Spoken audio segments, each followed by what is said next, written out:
당뇨약만 꼬박꼬박 챙겨 먹으면 해결될 줄 아셨나요? 그 믿음이 오늘 산산조각 날 수도 있습니다. 세계 최고 권위의 의학 저널 뉴잉글랜드 저널 오브 메디신에서 밝혀낸 충격적인 진실. 약보다 무려 2배나 더 강력하게 당뇨를 막아낸 이것의 정체가 밝혀졌습니다.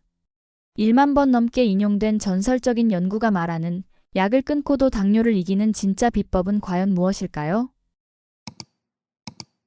직접적으로 당뇨약을 먹은 그룹보다 약을 먹지 않고 이것을 한 그룹이 무려 27%나 당뇨 발병 비율이 낮았다는 임상실험이 나와 학계와 그동안 당뇨약을 복용하던 환자들이 충격에 빠졌습니다. 1812년에 창간된 뉴잉글랜드 저널 오브 메디슨은 매사추세츠 의학협회에서 발행하는 주간 의학 저널입니다. 이 저널은 가장 권위 있는 의학 저널이자 가장 오래된 의학 저널 중 하나입니다. 바로 뉴잉글랜드 의학 저널에서 발표된 한 연구가 매우 흥미롭습니다. 현재 대부분의 의사들은 당뇨병 치료에 약물 치료가 필요하다는 믿음을 가지고 있습니다. 그런데 한마디로 얘기하자면 당뇨약보다 더 효과가 좋은 방법이 있다는 연구 결과입니다. 무려 3년에 걸쳐 당뇨 전 단계에 있는 사람을 대상으로 시행되었던 결과인데다 논문의 인용 횟수가 무려 1만 1850번이나 됩니다. 논문 인용 횟수가 주는 의미는 연구의 우월성을 평가하는데 대단히 유용한 지표입니다. 당연히 많이 인용될수록 좋은 논문입니다. 그럼 이미 당뇨에 걸린 사람은 해당 사항이 없느냐? 아닙니다. 더욱 주목해야 합니다. 그래야 당뇨약과 당뇨에서 탈출하실 수 있기 때문입니다. 이 연구는 총 3그룹으로 실험군을 나눴는데요. 총 234명의 인원이 참가하였고요. 참가자의 평균 연령은 51세였으며 평균 체질량 지수 즉 BMI 지수가 34.0으로 비만이었습니다. 참고로 BMI 지수란 자신의 몸무게를 키의 제곱으로 나눈 값으로 23을 넘기면 과체중이고 25를 넘기면 비만입니다. 또한 68%는 여성이었고 45%는 소수 집단의 구성원이었습니다. 이들을 3그룹으로 나누어 1그룹은 위약만 투여하고 그냥 방치하였고 2그룹은 메트포르민을 매일 2회 850mg 투여하였고 3그룹은 운동과 식이요법으로 일주일 최소 150분 운동과 최소 7% 체중 감소를 시켰습니다. 3년 후 결과를 보면 아무 조치도 취하지 않은 1그룹인 플라시보 그룹과 비교하여 2그룹인 메트포민 투약 그룹은 당뇨병 발병 비율이 31% 더 낮았다고 합니다. 여기서 끝이라면 제약사들에게 매우 좋았겠지만 다음 결과가 매우 놀랍습니다. 반면에 3그룹인 생활습관 개입 그룹의 당뇨병 발병 비율은 플라시보 그룹에 비하여 무려 58%나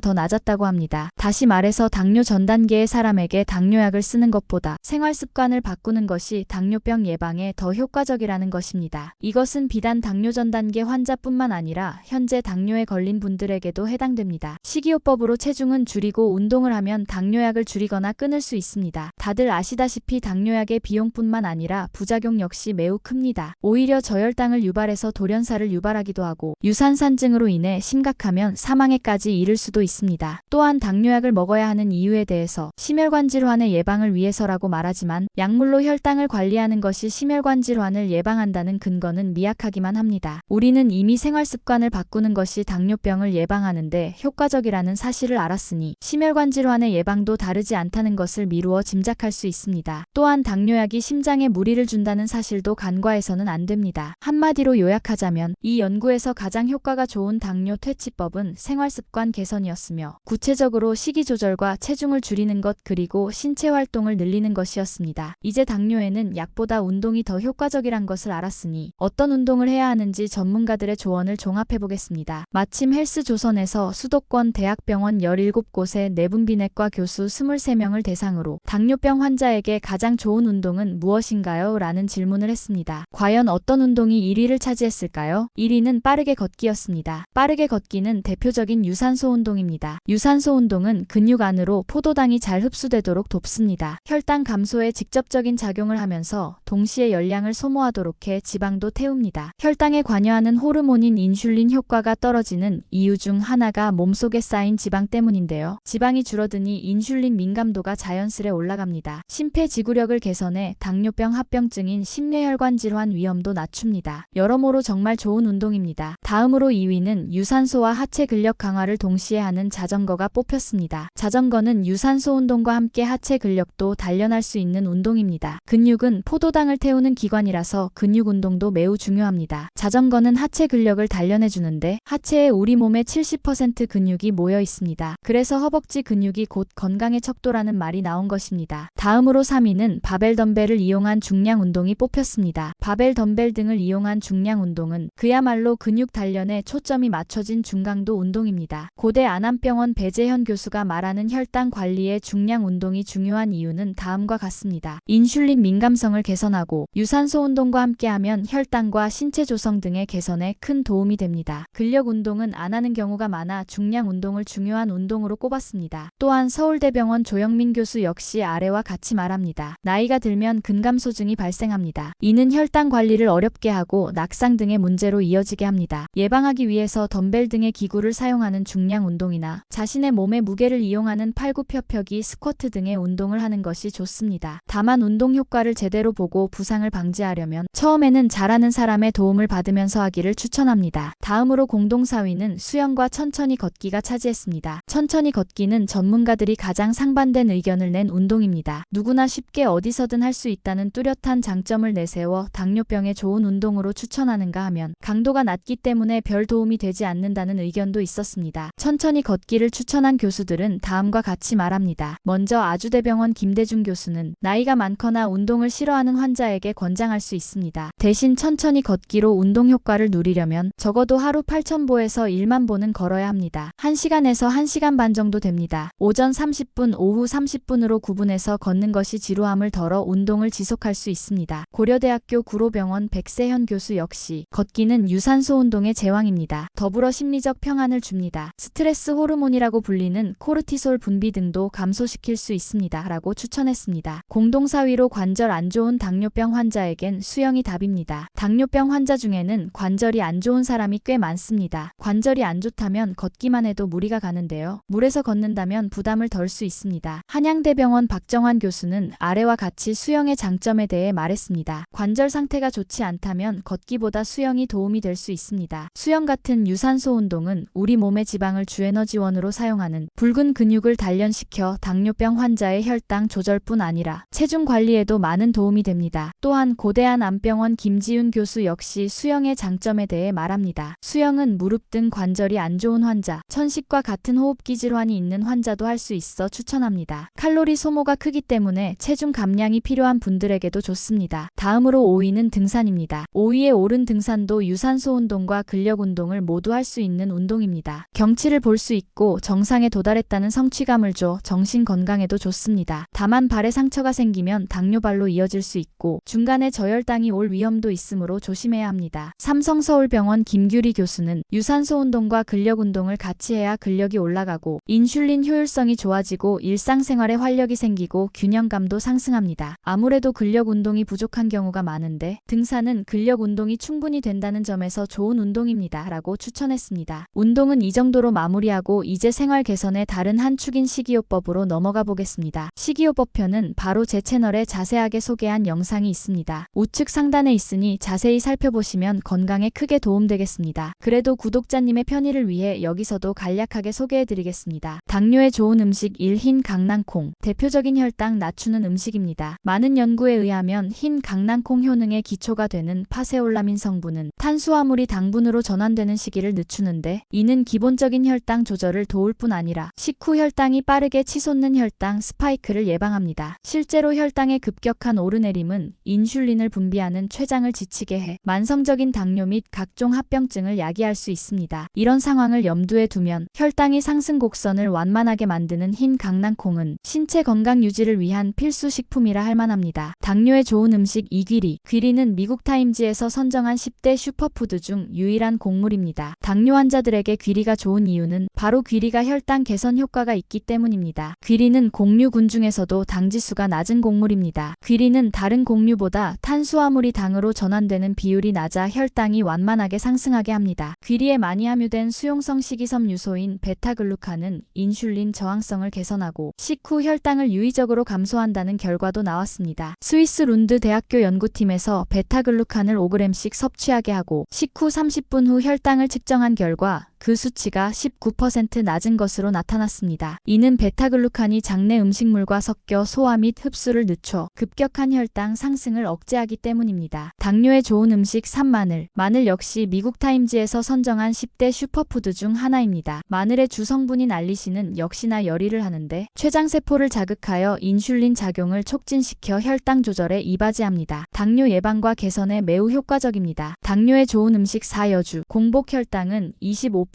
식후 혈당은 27% 정도 감소했을 뿐만 아니라 인슐린 기능은 무려 54%나 개선됐다고 합니다. 당뇨에 좋은 음식 5. 양파. 양파가 당뇨 환자의 혈당 조절에 미치는 효과에 대한 주제로 연구를 한 결과 양파가 공복 및 식후 혈당 수치를 낮춰주는 효과가 있다고 합니다. 그렇다면 양파에 도대체 어떤 좋은 성분이 들어있길래 이런 효과가 있을까요? 첫째는 케르세틴이라는 강력한 항산화물질 때문입니다. 양파를 흔히 콜레스테롤을 낮추고 혈관 손상도 막아주는 천연 해독제라고 말하곤 하는데 그 역할을 하는 주인공이 바로 양파에 들어있는 케르세틴이라는 성분입니다. 케르세틴은 포화지방의 산화를 억제하는 동시에 우리 몸의 혈액을 묽게 해주기 때문에 혈액순환을 촉진시킵니다. 그렇기 때문에 고혈압, 당뇨, 동맥경화 같은 성인병을 예방하는 데 도움이 됩니다. 두 번째 성분은 크롬이라는 성분입니다. 크로마니아제라고 흔히 얘기하는데 인슐린의 기능을 증폭시켜주고 지방과 탄수화물 대사 작용에 관여해서 다이어트를 하는데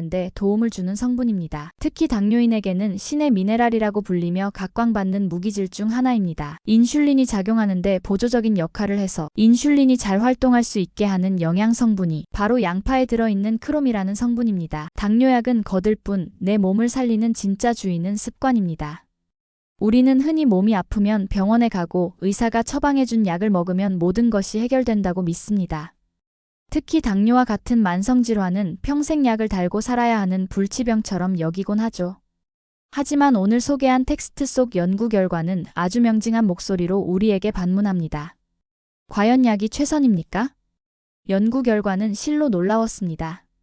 당뇨 치료제인 메트포르민을 복용한 그룹보다 철저한 생활습관 교정 운동과 식이요법을 실천한 그룹이 당뇨 발병률을 무려 58%나 더 낮췄다는 사실입니다.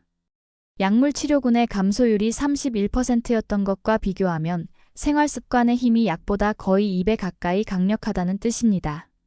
저는 이 대목에서 무릎을 탁 쳤습니다. 이것은 단순히 수치의 문제가 아닙니다. 내 병을 고치는 주체는 의사나 약이 아니라 바로 나 자신의 의지와 생활태도라는 사실을 과학적으로 증명해낸 쾌거이기 때문입니다. 특히 흥미로웠던 점은 전문가들이 꼽은 당뇨에 좋은 운동 순위였습니다. 1위가 거창한 헬스장 운동이 아닌 누구나 할 수 있는 빠르게 걷기였다는 점은 시사하는 바가 큽니다.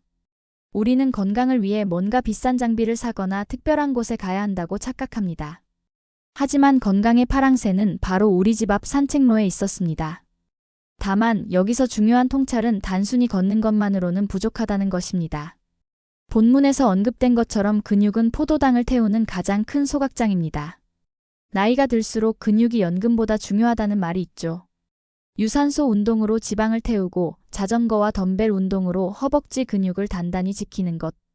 이것이야말로 100세 시대를 대비하는 가장 확실한 건강 적금이 아닐까 싶습니다. 또한 식이요법 부분에서 소개된 5가지 음식 흰강낭콩, 귀리, 마늘, 여주, 양파를 보며 저는 자연의 위대함을 다시금 느꼈습니다. 흰강낭콩의 파세올라민이 탄수화물 흡수를 막고 여주의 P-인슐린이 혈당을 조절한다는 사실은 자연이 이미 우리에게 최고의 치료제를 선물했다는 것을 의미합니다. 특히 한국인의 식탁에서 빠질 수 없는 마늘과 양파가 슈퍼푸드로 선정된 것을 보며 우리가 무심코 먹었던 식재료들이 사실은 가장 강력한 항암제이자 당뇨약이었다는 사실에 감사함을 느끼게 됩니다. 하지만 서평을 마무리하며 꼭 드리고 싶은 말씀이 있습니다. 이 책과 영상의 핵심은 당뇨약을 당장 끊어라라는 무책임한 선동이 아닙니다. 약은 급한 불을 끄는 소방수 역할을 하지만 결국 불이 나지 않는 환경을 만드는 것은 우리의 몫이라는 것입니다. 당뇨는 생활습관병입니다. 내가 그동안 내 몸을 어떻게 대우했는지 보여주는 성적표와도 같습니다. 오늘 알게 된 이 지식들이 머릿속에만 머물지 않았으면 좋겠습니다. 당장 오늘 저녁 식탁에 양파와 귀리밥을 올리고 식사 후에는 소파에 눕는 대신 운동화 끈을 조여 매고 30분만 빠르게 걸어보시는 건 어떨까요? 그 작은 습관 하나가 3년 뒤 5년 뒤 여러분을 병원 침대가 아닌 사랑하는 가족들과 함께하는 여행지로 이끌어줄 것입니다.